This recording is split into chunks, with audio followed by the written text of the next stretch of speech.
হঠাৎই পৌঁছে গিয়েছিলাম পানিহাটি বারো মন্দির ঘাট।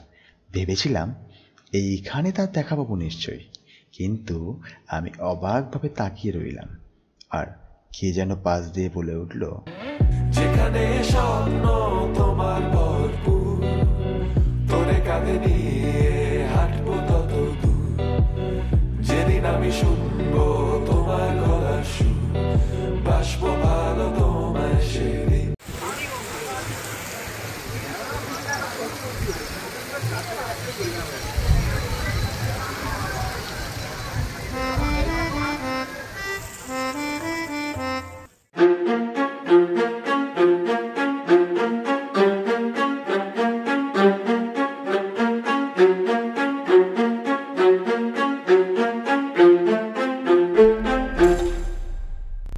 বারোশো বঙ্গাব্দ।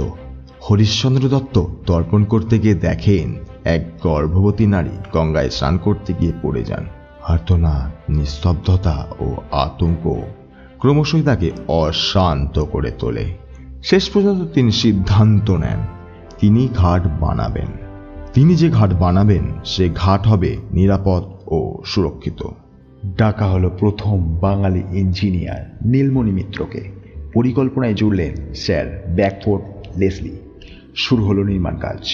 কালক্রমে হরিশ্চন্দ্র দত্ত নির্মাণ কাজ সম্পূর্ণ করতে ব্যর্থ হলেন।